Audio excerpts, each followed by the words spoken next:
Town Hall tonight, folks. 60 minutes of fun and music brought to you by Ipana Toothpaste and Sal Hepatica. Ipana for the smile of beauty. Sal Hepatica for the smile of health. Fun with Colonel Stoop Nagle and Bud. Music with Peter Van Steeden. And another big amateur contest. New voices, new music, new fun. It's Town Hall tonight.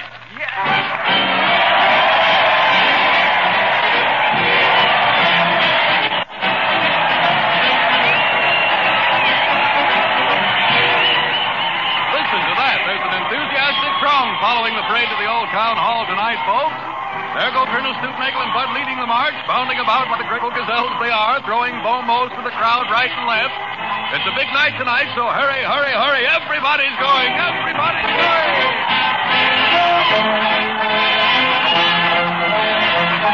Here's Frightwig Upjump, the famous journalist. Where are you going, Mr. Upjump? I'm covering the Colonel's interview tonight, Sal. I want a seat down in front.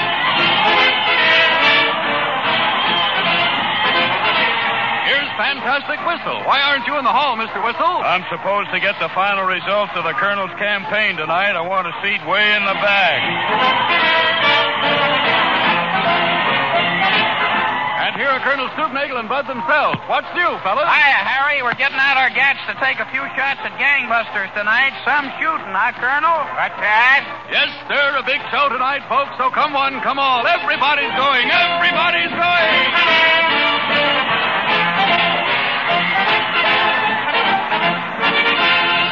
Well, sir, here we are inside the old town hall, all ready to begin the big show. Featuring tonight a scintillating interview with a little man of industry, the final results in the Colonel's campaign.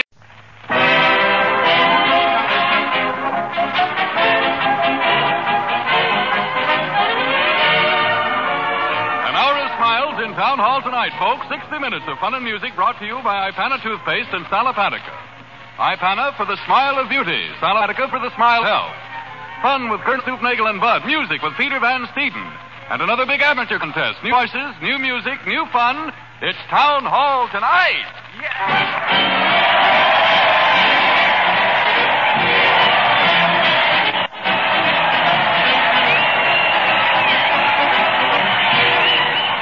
Listen to that. There's an enthusiastic throng following the parade to the old Town Hall tonight, folks. There go Colonel Stoop Nagle and Bud leading the march, bounding about like the grateful gazelles they are, throwing bombos to the crowd right and left. It's a big night tonight, so hurry, hurry, hurry. Everybody's going. Everybody's going.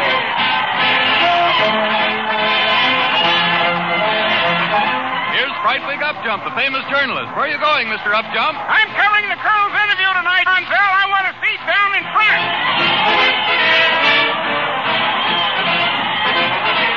Here's Fantastic Whistle. Why aren't you in the hall, Mr. Whistle? I'm supposed to get the final results of the Colonel's campaign tonight. I want a seat way in the back. And here are Colonel Stoop Nagle and Bud themselves. What's new, fellas? Hiya, Harry. We're getting out our gats to take a few shots at gangbusters tonight. Some shooting, huh, Colonel? What's that? Yes, sir. A big show tonight, folks. So come one, come all. Everybody's going. Everybody's going.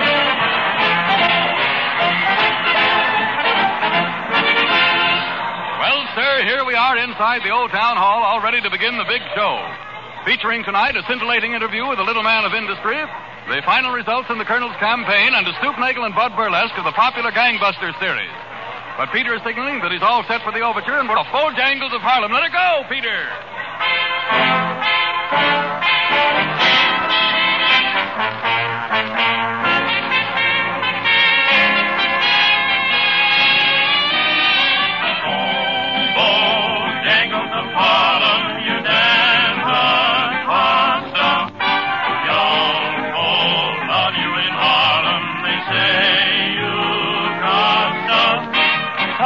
Guys rumble out of full room, and kids start rocking out of schoolroom. Oh, Bojangles of Harlem, the whole town's at your heels, leaving their class, missing their meals, running like rats, going astray, all those long legs away.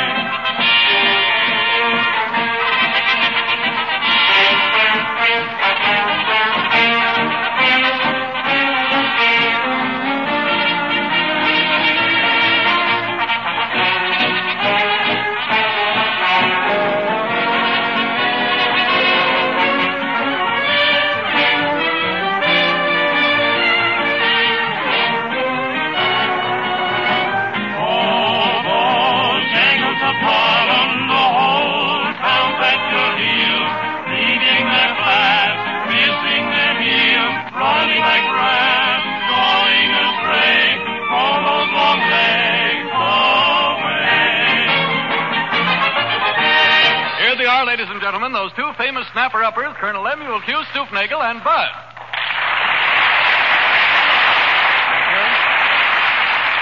Well, friends, welcome and double welcome and thrice welcome and beyond welcome to Town Hall tonight. This is our farewell appearance here on the stage of the hall, and there's one thing I want to get off my chest, if I may be excused, Bud. All right. The Bristol-Myers Company, makers of Sal Hepatica and Ipana, have been the most undissatisfied sponsors we've ever had, haven't they? You bet, Colonel. And seriously, they wanted us to do this same thing over again for them next summer. I liked them so well, I'd do it for nothing, wouldn't you, Bud? Why, certainly. Sure. I'll get that. Yeah, all right. Hello? Yes, this is the Colonel. Bristol who? You're not interested, I see. Well, goodbye. What'd they want, Colonel? I couldn't hear a word the guy said. Well, maybe they were congratulating us on our new show. New show? Yeah, next Sunday afternoon. On the radio with a sponsor and everything? Well, of course it'll be on the radio. Goody, then. Well, why all the goodies? I've got a radio. I'll listen in. It's a good trick if you can do it. Now, look, Colonel, I wish you'd sort of give us a few of your new inventions and definitions. Boy, I was hoping you'd ask me for those, Bud. I've been working on a thing I call my sub-trailer. Sub-trailer? What's that? Sub-trailer, believe me. Well, it's a sort of a trailer that goes on behind the regular trailer that trails along behind your car when you take a trip and take a trailer along for a trailer trip. You know what I mean? I'm afraid you've caught me in a lie, Colonel. Yes, I know what you mean. What's the sub-trailer for? Well, that's so you can take some other people along with you in it. Oh, I think that's fine. The other people are an invention, too. Oh. Yeah, they're so you can have people along to borrow stuff from and to talk about. I see. Then inside of the regular trailer, I have a telephone to save you money. Now, wait just a minute. How can you save money by having a telephone in a trailer? Well, when you think you want to call somebody up, you go ahead and call them up, see? But you can't get them because the phone isn't connected, so that's where you save money. Why, listen, last year alone, I know a fellow who saved enough money that way to set his son up in business. What business? The business of selling telephones to trailers that aren't connected, so you can't call, and therefore you save enough to set your son up. My stars, Colonel, how under the sun you ever think of silly stuff like that is beyond me. Stars, sun, that reminds me, Bud. I've got a series of definitions for the sun and for the stars and for the rain and the moon that'll slay you. You want to hear them? I was afraid of that. Definition for the sun, rain, moon, and stars, huh? Uh-huh. Well, if you promise to let Peter play afterwards, go ahead. Well, the sun is stuff that you get burned from it. Uh-huh. Rain is stuff they call ball games on account of. Yeah. The moon is what some mountain has been trying to get up over Kate Smith all this time. Yeah. And the stars, oh, the stars. What are they? Stars are things that twinkle, twinkle, little. How I wonder what you.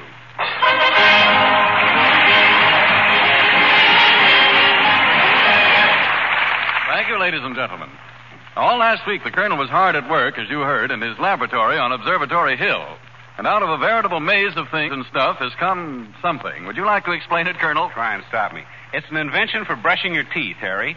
First, you take a nice, new, big, round brush, and you attach it to your typewriter carriage. Then you sit down at the typewriter, press your teeth to the brush, and spell out how many petals has a daisy.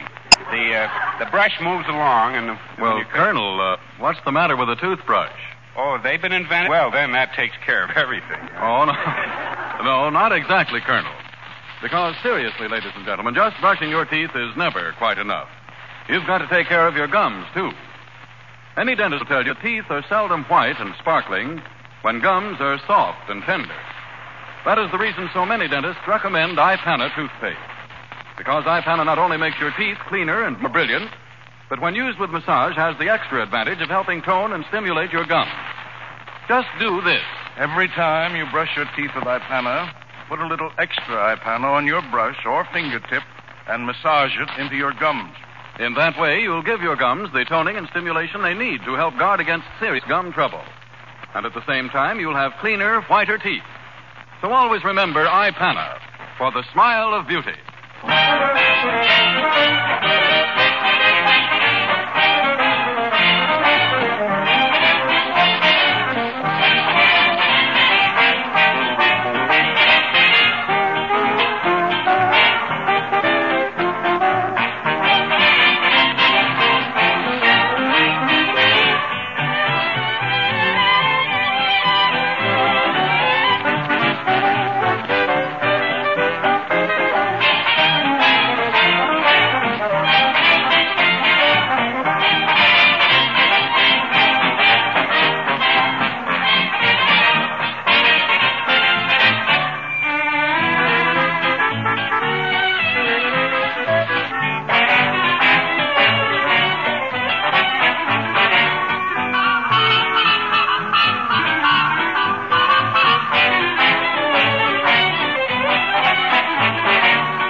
gentlemen, that was Peter Van Steeden and the Ipana Troubadours playing Bye Bye Baby.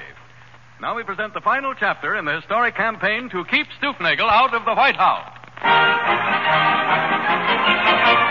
Keep him out of the White House.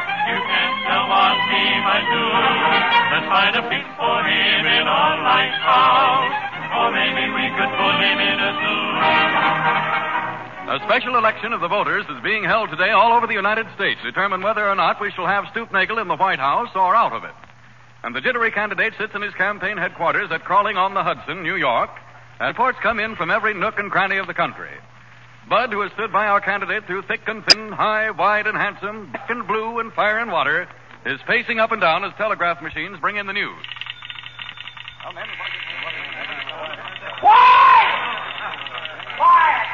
Quiet here. Whatever you're doing, drop it. Nice dropping, boys. Now, in a second or two, we expect a report from California. Stand by. Well, here it is now. San Francisco, California. From 456 out of 200 precincts, final tabulation. Colonel Lemuel Q. Stoop Nagle of New York, no vote.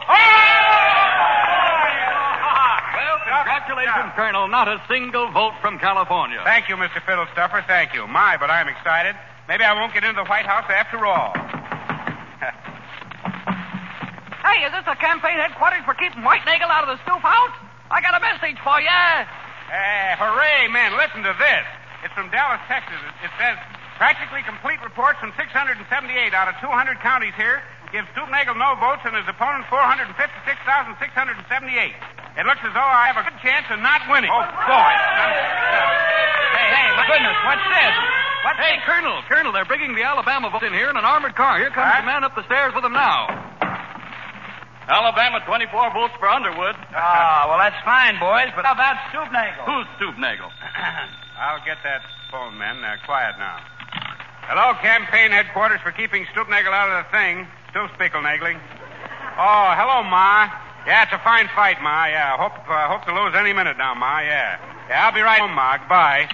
Who is that, Colonel? My father. He wanted to know about the mortgage. Hey, shut that door. My gosh, that's ice-cold wind coming in there. Sorry, sir, but you'll have to stand it for a moment. The Alaska vote is coming in. The vote from Alaska. Well, now, this is fine. I am Captain Bob Carson's boat, and I have come here on my little ship, the North, many long miles between here and the coast of Alaska.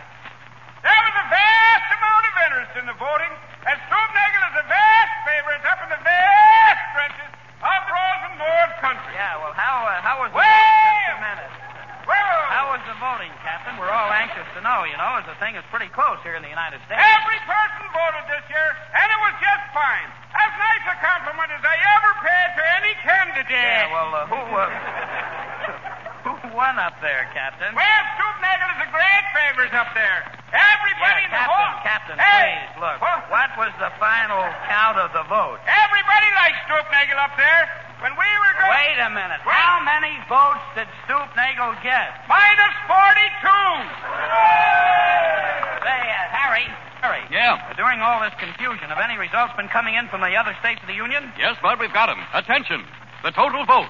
Other candidates, 13,567,002. Colonel Stoop Nagle, 1. A vote for me? A vote for me, Harry? Yes. Well, I've been double-crossed. The very idea. Give me that phone. Hello, operator. Get me Rhinelander 44422. Hello, Ma. Ah, gee, thanks, Ma. If we get him all White House, we'll never get him out of hell. And now the Town Hall Quartet, ladies and gentlemen. Tonight the boys revive a great favorite of a season or so ago, Louisiana Hayride.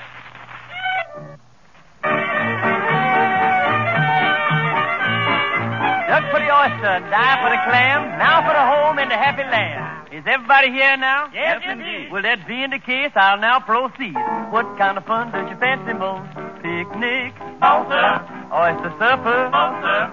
Strawberry festival? No, sir. What kind of fun does you fancy most? You haven't it yet, but you're mighty close.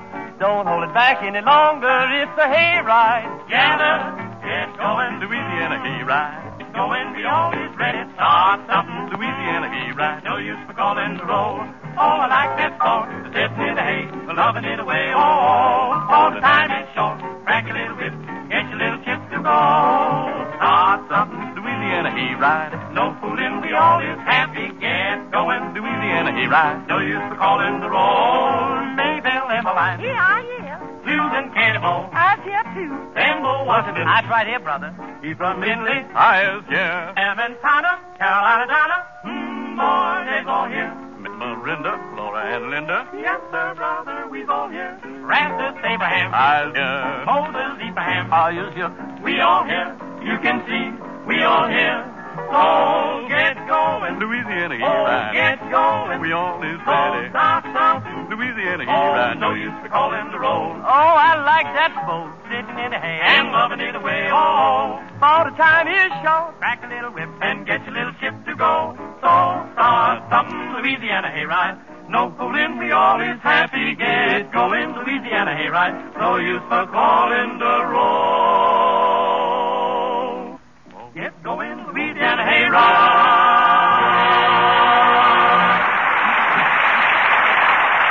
Thank you very much, ladies and gentlemen. Thank you, boys. Tonight we're going to do one of those man on the pavement broadcasts. And just to make it a little more confusing, we're not going out on the pavement. As a matter of fact, we're not going to ask questions. We're going to let Harry do it. That is, if he's found anyone who'll let him. Have you, Harry? Well, I think I have, Colonel. Mr. Payne, would you mind stepping up to the microphone, please? Right here. Is this all right? Well, that's fine. Now, let's see how good you are on observation. Tell me, are the pupils of most of your friends' eyes blue or brown? Gee, I don't know. Offhand, I'd say blue. Oh, I see. Would you get mad if I told you they weren't any color? It's the iris that's color. Oh. I didn't make a very good start, did I? Well, it's all in fun. Now, let's see how you are on grammar. What's wrong with this sentence?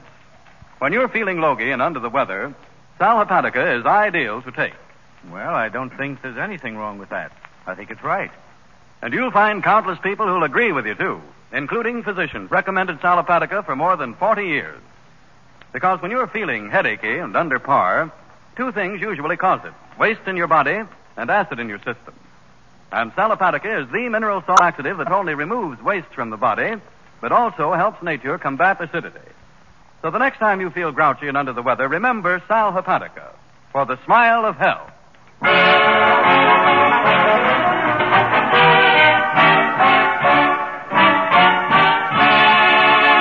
Ladies and gentlemen, the Colonel stepped off the stage a minute to finish writing last week's show. So now I'm going to take this opportunity of interviewing one of our little-known men of industry. Will you come up to the microphone there, Junior, please? Yes, sir. Coming right up. Hello. Hello, Mr. Priddle. Have I got that name right? Yeah, Pyramid Q Priddle is the whole name. Well, that's nice to know that. What do you do for a living, Mr. Priddle? What? I say, what do you do for a living? I pile the fruit in fruit store windows in pretty pyramids. Oh. And a lot on the bottom and Yeah. not so good on top. So That's you're money. the guy who does that, huh? Yeah. It must take quite a time to learn to put oranges and lemons and stuff in pyramids that way. Yeah, it does. I guess I was just a natural at it, though. You see, I was born in Egypt right under the very nose of the pyramid. You were, huh? Yeah, my mother was, but my father wasn't. But we lived there on the desert, and sometimes the sand blew in my eyes, but I don't mind the sand once in a while. Look at spinach. Spinach is... Now look, I know. Wait a minute. I know all about You're looking that. spinach? Yes, I've looked at it. That's pretty nice. Yeah, it Look at certainly this. is. Yeah. Look, sort of go slowly with it. We want everyone to understand what you're saying. Yeah, I get it. Have you ever been to Egypt? It's nice over there, up Nile and down in the tombs and stuff. Look, did the Egyptian pyramids make you think of piling fruit in that form? No, they didn't have a thing to do with it. Nothing at all. Glad you spoke about them then. I am too. Yeah. If I were a pyramid and somebody spoke about me, I'd be glad too, because after all, a pyramid can't speak about anybody else, and neither can a Sphinx. Most people think that only the Sphinx can say anything, but he's got a good press agent, advertising, you know. Yeah, all right. The hen Look, cackles and the duck doesn't, but you use the hen's eggs, you don't. Quiet. Nobody uses duck's eggs. Look, let's forget the Sphinx and get back to the fruit piled in pyramid form, shall we? Yeah, well, it was like this. I was putting fruit in the fruit store window, you see. I worked in a fruit store at the time. Yes, you must have. Yeah. I must have. Well, I was placing apples here and grapefruit here and oranges there and oranges here and grapefruit over there. Well, anyway, a fellow named Joe Glutz You know Joe. Oh, sure. Oh, great guy, Joe. Yeah, you bet. Nice boy. Joe? Great fella, yeah. Oh, well, Joe came along and he kept saying to me, bet on Pyramid, bet on Pyramid. Pyramid is a horse, you know. Yeah, nice fella, Pyramid. You bet. Yeah, great guy. Oh, yes, great fella, Pyramid. Yeah, Joe's a nice horse, too. Fine horse, Joe. Yeah, well, Pyramid said to me, bet on Joe. Hey, I'm on my... Hey, who got me missed? Who? Come out, where are we? Who got... Well, back again. Well, anyway, while he was telling me to bet on this horse, Pyramid, I was gradually, unconsciously... What? Yeah, I was gradually, unconsciously... Yeah, I can understand the unconscious part of it, yeah. No, I was gradually, without thinking, sort of piling up the oranges in the shape of a pyramid. Well, Joe left, and suddenly I heard old Frozen Face coming. Are you the same talking? Yeah, old Frozen Face. Yeah. Who is old Frozen That's Face? what I'm supposed to say. Yeah, he's the boss. His real name is Coal Map. We boys call him Frozen Face, but not to his face. Yeah, just to his frozen. Yeah. But instead of getting mad at me for shaping a pie like a pyramid, the boss gave whinny up with joy, went to the phone and called the bookie and put $2 on Pyramid to win. Well, did the horse win? Oh, it's a great race. A nice race. Oh, fine. Yeah, Joe's a nice race. Oh, you bet. So's Pyramid. Yeah, which do you like best, Pyramid or race? Where was I? Now, look. Did Pyramid win the race? I mean, that's what we're all interested in. So now the boss is me doing nothing else but piling oranges and grapefruit in the shape of pyramids in the window of the fruit store. Yeah, but what do you do meantime for recreation? I've been trying a new stunt. I've been trying for months now to put the pyramid in the window upside down. Well, did you have any luck? Luck, you bet. The horse came in and paid 5 to 1.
much, ladies and gentlemen. That was Peter Van Steeden and the Ipana Troubadours playing Begin the Begin.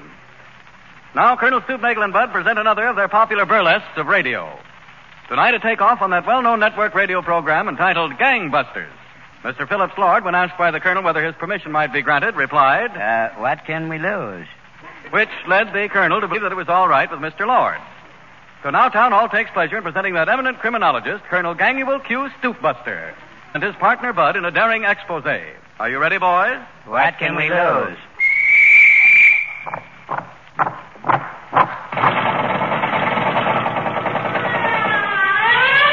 Calling the police, calling the G-men, calling the trains, calling the army, calling the Navy.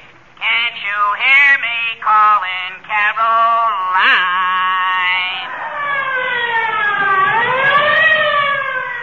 Gangbusters, stories of the police and their unending crusade against crime. Sent to you every whatchamacallit at this time by Parcels Post and sponsored by that superb product, Hoistboinders, the only oatmeal with the true cornflake flavor. Gangbusters gives you nothing but the truth, the whole truth, and nothing but the truth. No fibbing. No fibbing either. Tonight, Phillips H. Lord will interview Police Chief Timothy Hay of the Puckering Valley Police to get the lurid details on the crime career of the vicious, atrociously horrible person, Bucktooth Thad the Slasher Thorax. But first, let me tell you a few things about Hoistboinders. I asked Mrs. Plush G. Storer, a housewife, to answer this burning question for us. When you sit down to your breakfast in the morning, what is the first thing you do, Mrs. Stoker? I call upstairs to Plush, my husband, and tell him to caduce down to breakfast or I'll brain the son of a gun. Thank you, Mrs. Stoker. Oh, thank you, too. Well, here in the private office of Chief of Detectives sits Police Chief Timothy Hay of the Puckering Valley Police Force. Chief Hay has come by train, bus, airplane, and stagecoach all the way from Puckering Valley, 5 miles up the post road, to review with Mr. Lord the strange and inhuman career of Bucktooth Thad the Slasher Thorax. So, Phil, it's up to you. Thank you, Harry. Thank you, Phil. And thank you for thanking me, Harry. Thank you. Chief Hay, am I correct when I say that Bucktooth was one of the nastiest criminals in the past decade? No, I'd say in the past 10 years. Yes, Mr. Lord, Bucktooth was beastly. He was a nasty man. He was a kidly delic. Deadly killer, huh, Chief? You said it. I said it. Now, look, as I understand it, you first saw Bucktooth, Your elbow, the script. You first saw Bucktooth. Begin again. You first saw Bucktooth, whatchamacallit. Third time you first saw Bucktooth there. The whatchamacallit thorax right up in Puckering Valley in 1892. Is that true? Yes, he was just a babe in arms at the time, Mr. Lord. Just a babe. Yeah, he was running around with his gun moll even then. She was a cute little rascal, 4 months old. Well, think of that. Things have happened since then, though, haven't they, Chief? Yes, Mr. Lord, much stuff has passed under the thing since then. Bucktooth Thad the Slasher and his gun moll were planning their career of crime. It was a hot day in August.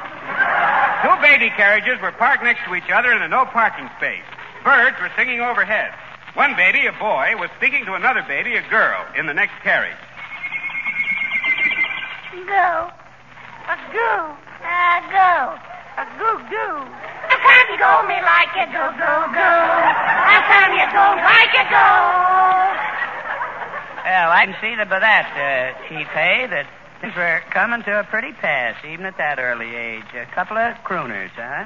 Then what happened? Well, P.L., we heard nothing until 18 years later.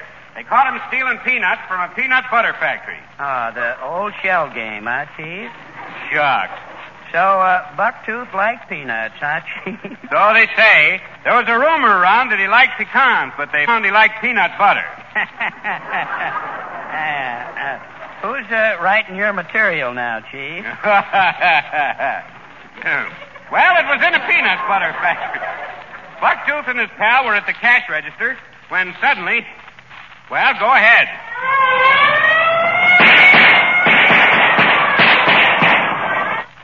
That must have been an awful mess, Chief. How many were killed? Well, sir, not a shot was fired. Well, shut my mouth. What happened then? Well, he was sent up the river for 10 years. The next we heard of him was the day after he went to Sing Sing.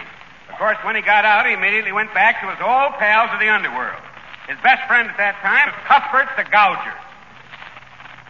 So now, Mr. Lord, we will have a scene where Thad the Slasher and Cuthbert the Gouger are entering a jewelry store with the idea of stealing jewels. A new idea. Listen. Hey, easy, Thad the Slasher Thorax. Yeah. Do you want the whole neighborhood to hear it? Let up, Cuthbert the Gouger. I guess I know my business. Now raise the window and get inside. Okay, kid.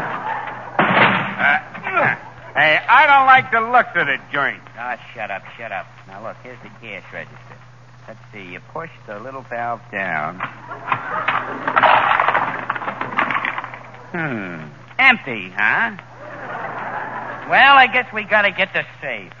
Where's that safe? safe. Have you seen a safe? Here it is. They keep the jewels well locked up. There's nothing like a safe for keeping jewels. Yes, and there's nothing so safe as eating price pointers, the oatmeal that tastes like cornflakes. Hey, who is this guy? A copper? No, he's just one of them radio advertisers. Go ahead and open the safe. He ain't gonna bother us. When your little boy comes home early from school in the afternoon after a hard day and he says, "Mother, I'm hungry," what do? Tell him he can't have anything to eat until dinner time? Perhaps. But if you were a wise mother, you will say to him, "Hand me that nitroglycerin."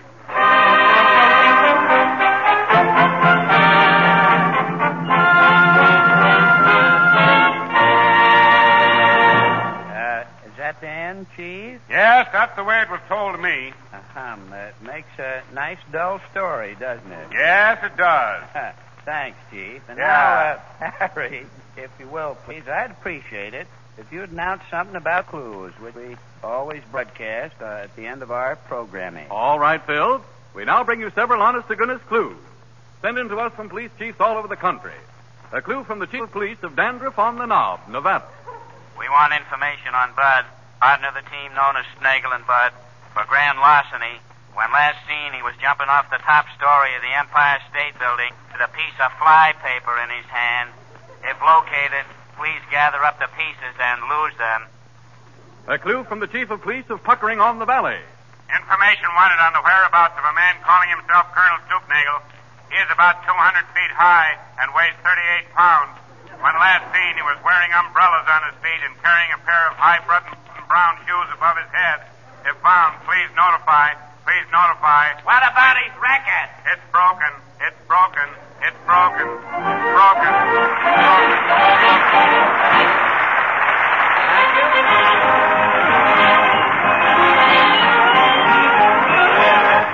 Thank you, ladies and gentlemen. Thank you very much. Oh, Harry. Yes, Bud? Say, since Fred Allen will be back next week, and since this is the last time we'll be on this program with you, the Colonel and I want to know if you'll do us a little favor, will you? Why, certainly. What is it? Well, will you give us something to remember you by? You bet I will. What do you want? Well, one more talk about Ipana toothpaste. All right, boys. Ladies and gentlemen, always remember that Ipana is more than a toothpaste. Because when used with massage, Ipana also helps to tone and stimulate your gums. And that is mighty important, because dentists say the many creamy, well-cooked foods we eat nowadays do not give our gums enough work to do to keep them firm and healthy. So they grow lazy and soft through lack of exercise and stimulation. And you can supply that stimulation by massaging your gums with Ipana. Put a little extra Ipana on your brush or fingertip and massage it into your gums every time you brush your teeth. And in that way, you'll give your gums the toning and stimulation they need to help guard against serious gum trouble. You'll have healthier gums, bright teeth, and a more attractive smile if you'll always remember Ipana for the smile of beauty. Now, ladies and gentlemen, Town Hall tonight will continue immediately following your station announcement.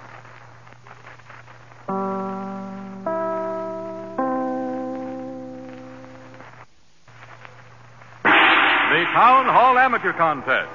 We have on our stage again tonight a group of anxious and eager amateurs waiting to compete in our weekly contest. Before Colonel Stoop Nagle and Bud resume their duties as hosts, let's start these folks off with a rousing Town Hall reception.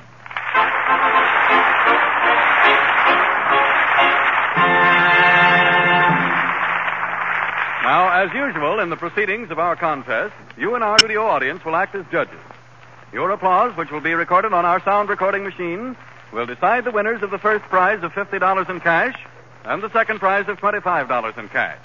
Now, here's Bud to introduce our first guest of the evening. Thank you, Harry, very much. First tonight, before us here in Town Hall, a young man from New York City, Bernie Kay. How are you, Bernie? How are you, Bud? Well, welcome to Town Hall. I understand that you're an impersonator. That's right. And your nickname is Fats, huh? Right. Okay. Well, Bernie, I want you to meet my partner over here. He's a little Fats, too. You can I'm the muscular one. Yeah. Well, Fats, listen, before we start, of course, I'm not going to say anything tonight. This is the last night we're on here. I'm not going to say a thing about the fact that we still believe that people have more fun than anybody, because I got a letter from my sister, and she said we use it too much, see, so I can't say it anymore. But this is the last time that we have these amateurs with us, and we say goodbye with regrets. And in case anyone listening in doesn't know what goodbye means, Goodbye is what if you're just getting somewhere, hello is better than. Oh, dear. I purposely didn't make that very funny because Fred Allen gets on next week, and, we don't want to be hard to follow. Well, Pat, here we are back to you again after that funny stuff. Tell me, where do you come from, please? Well, I was born in Rockaway Beach, Long Island. Well, that's a nice place to be born in. Mm-hmm. Fred Allen was born. No, he wasn't either. He wasn't born over there. What did you used to do? What was your business? Well, I got out of high school, and I went to work in a fur house. Fur house? What kind of fur? What skunk? Kind? Skunk? Well, mostly. Mostly skunk and probably little mink and a few other things, huh? Did you ever do anything else? Weren't you in the fruit business or something at one time? Well, just in a small way? Yeah, during the summer.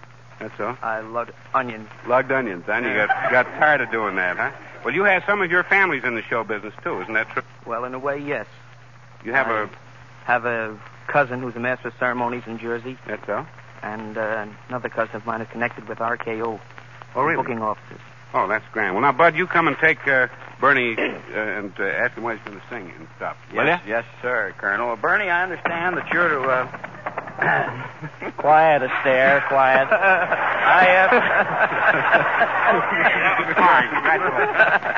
I understand, Bernie, that you're going to offer impersonations of Herman Bing, the young man who sang in the picture. This goes round and round, and the title of the song is the same. That's right. And second, you're going to imitate Fats Waller singing Shoeshine Boy. Correct. Bernie, go right ahead.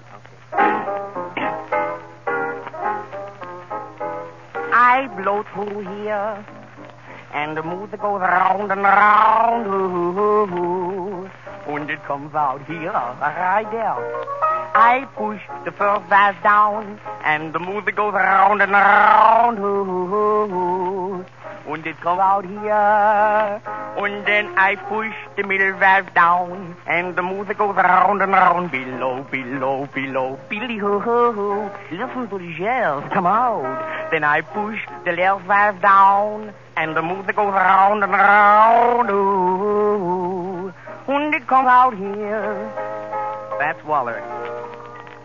Shoeshine boy, you work hard all day. Shoeshine boy, ain't got no time to play. Every nickel helps a lot, oh. So shine, shine, shoeshine boy. Now you find joy in the things you do. Shoeshine boy, you're seldom ever blue. You're content with what you've done, oh. So shine, shine, shoeshine boy. Now the people look at you with scorn because your clothes are worn and torn. Still you never whine, oh. Why you keep walking up and down the street, you're pleading with each one you meet. Say, brother, can you spare a shine? Oh, shoeshine boy, soon the day will come and shoeshine boy, soon the tune you'll hum. Every nickel helps a lot, oh. So shine, shine, shoeshine boy, yeah. Thank you, ladies and gentlemen. That was Bernie Kay of New York City, an impersonator. Now standing before me, two gentlemen, two young lads from Astoria, Long Island. Hi, fellas. What are your names, if you... Joe and Charlie Patello. Joe and Charlie Patello. And you're equipped with harmonicas, both small and large, huh? You know, my partner claims he's an organist, and maybe is that anything, Colonel? Is a harmonica anything like an organ? Yeah, it's the same thing. Same thing, yeah. A little different. Boys, how are you? Tommy, I understand that you are in a rather peculiar kind of a business, you two boys. Isn't that true? That's true. What do you do, please? Well, we're pitmen for the midget car races in the Madison Square Garden Bowl. Over in Long Island? That's right. You're pitmen, and when the cars break down or anything, they come around to you and you fix them? And fix them up as soon as possible. Fix them up as soon as possible. You don't play the harmonicas while you're fixing... Oh, no.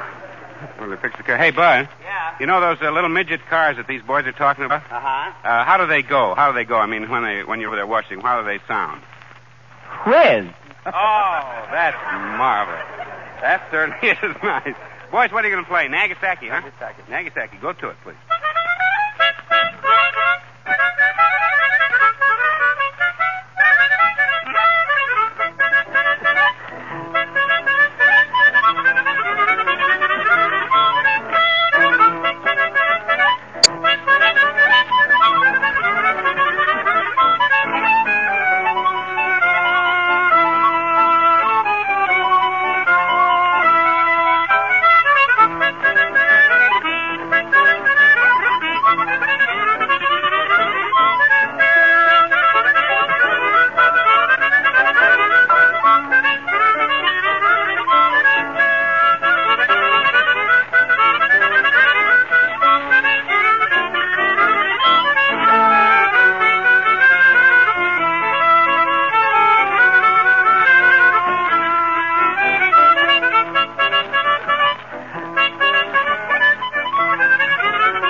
Astoria, Long Island. Harmonica duet and the title tune, Nagasaki. Now we have two people standing before us here in Town Hall. A young lady by the name of Jane Thompson, who comes from the Bronx, and a boy by the name of Robert Warren. Incidentally, Robert is a composer, and I believe tonight that he's going to accompany Miss Thompson, and Miss Thompson is going to sing one of Robert's songs. Welcome to Town Hall. I understand you're from Brookline, Massachusetts originally? Right. Well, it's nice having you here. And Miss Thompson was born in the Bronx. That's right. Well, it's nice having you both. Colonel, come in and meet a couple of nice people here. Hello, nice people. How are you? We're glad to see you here. Bob, I just want to ask you a couple... You don't mind for you, Bob? I just want to ask you a couple of questions. You come from the Bronx and stuff, but where'd you go to college, please? I went to Dartmouth. To Dartmouth, huh? Yes. Graduated when? 1936. I have a brother, Horace Stoop Nagle. Yes, he went there. He went to Dartmouth. He was the class of 23.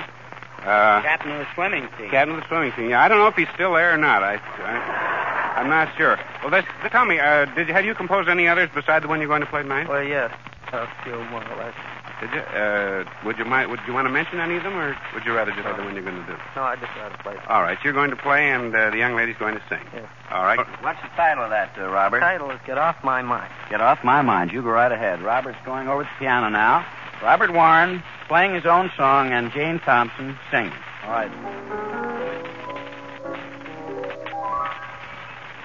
Someday I'd like to fall in love with someone who believes that love is not just a game, a temporary flame.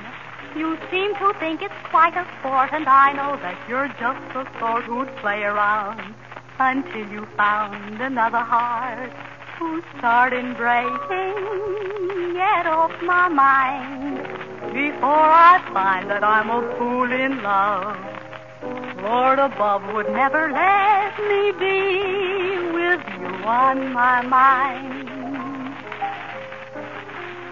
Stay away from me, for I can see that I'm inclined to fall, and that all would be just misery with you on my mind. You're the one who have your fun when you are through with me, and you're the salt who tell me so, and then one day you'd run away. Get off my mind and stop reminding me that love is sweet. I'm discreet, and that's the reason I say get off my mind.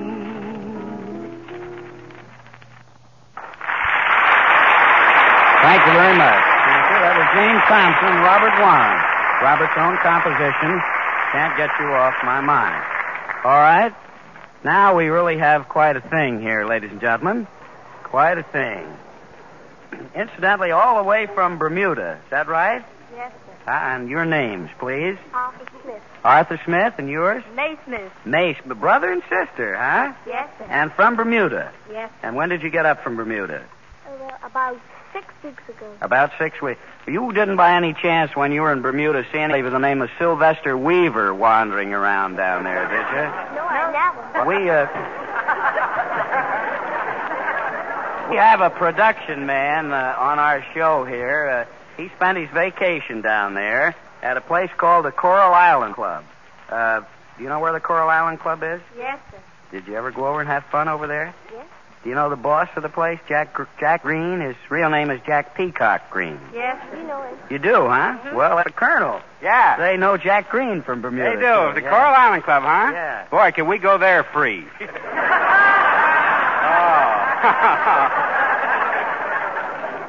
By golly, we better. I just want to tell you, ladies and gentlemen, that the two little folks we have here, are you brother and sister? Yes, sir. Brother and sister.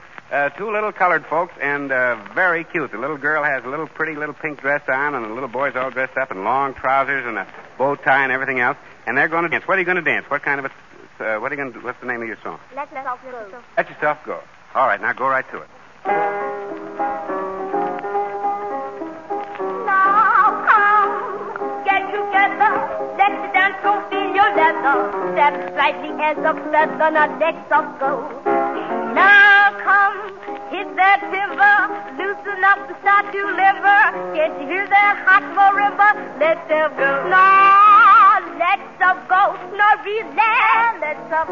Say relax. Oh, I got so tied up in a knot. Now this cold for the music. So come, Colonel, closer. Don't you dare to answer no, sir. Put your banker, clerk, and Rosa, let's go.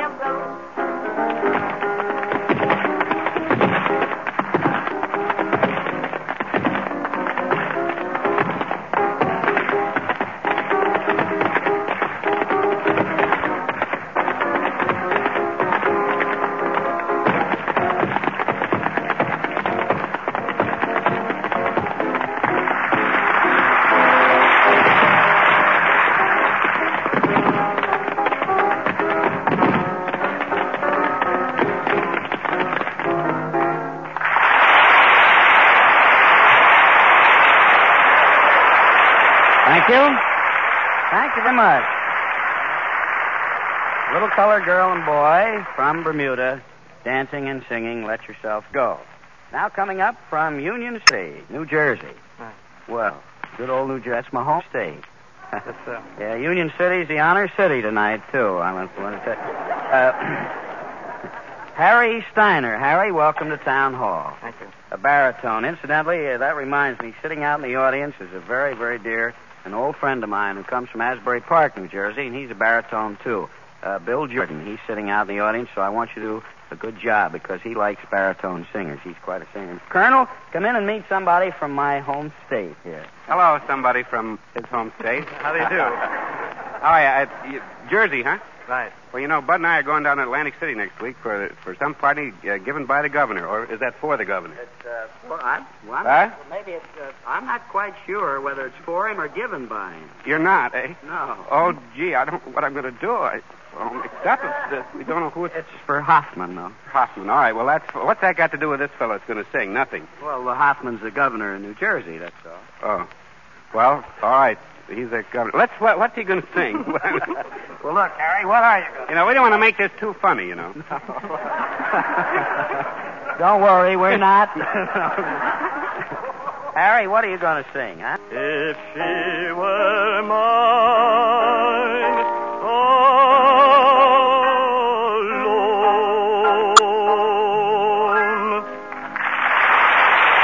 Thank you. Thank you very much. From Union City, Harry Steiner, a baritone, who sang One Alone. And now I'm practically surrounded here. Don't sneak up on me, fellas. I'm a little touchy here. How are you? What is this, the four, what is it again you call it? The Blues Chasers. Well, welcome to Town Hall. Are you going to sing one of your own compositions, or... No, not one of our own. Don't be afraid to tell your mother. Don't be afraid to tell my mother, huh? Anybody's mother. Just don't be afraid to tell your mother. Don't be afraid to tell my mother it's not one of your own compositions. Colonel, come in and speak to the Blue Blazers here, will you? Hi, boy. Hi. If you don't mind, I'm going to ask you very quickly here just what your names are. There's one fellow here named Hobson somebody. What's your last name? Broadway. Broadway? Hobson Broadway. And you're the first tenor, huh? Where were you born, Hobson? Greensboro, North Carolina. Come a little closer, will you? Greensboro, North Carolina. And where do you work now? Out in Inwood.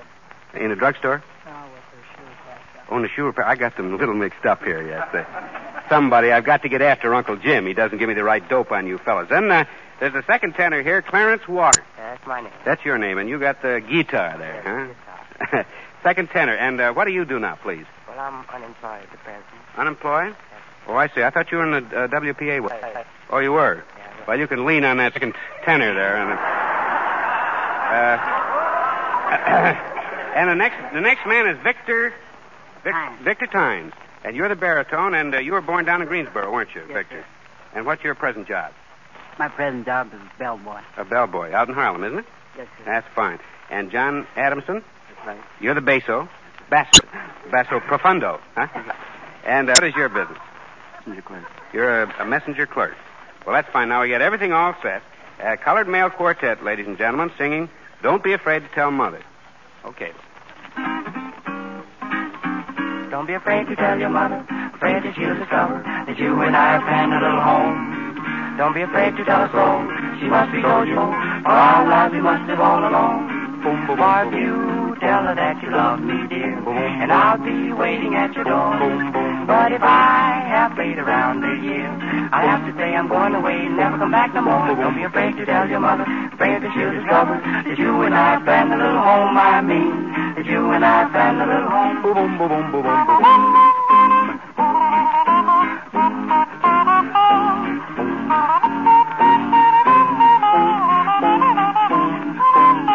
If you just tell her that you love me, dear, and I'll be waiting at your door.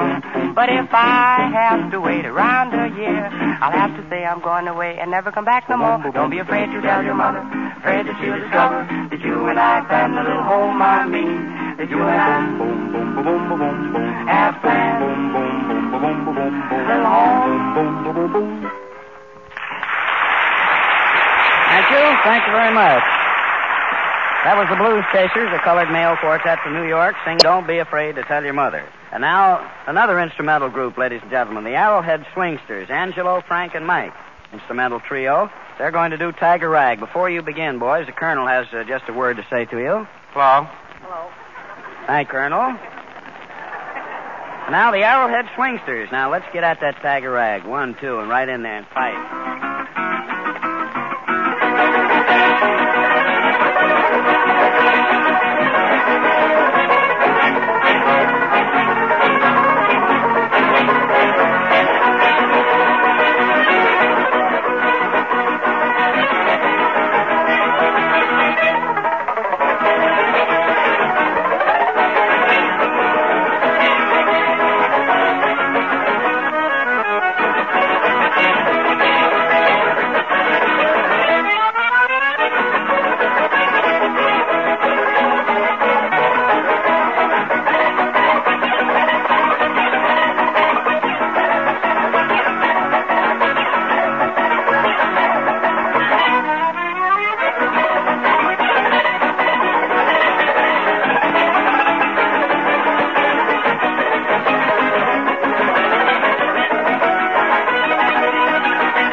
Ladies and gentlemen, instrumental trio, playing Tiger Rag. That concludes our amateur contest, ladies and gentlemen. And now, if you'll excuse Ernle and me, we'll go over to the recording machine and get the results of your applause. Say, wait just a minute, boys. Before you do, I just want to tell you how much fun it's been working with you on these programs.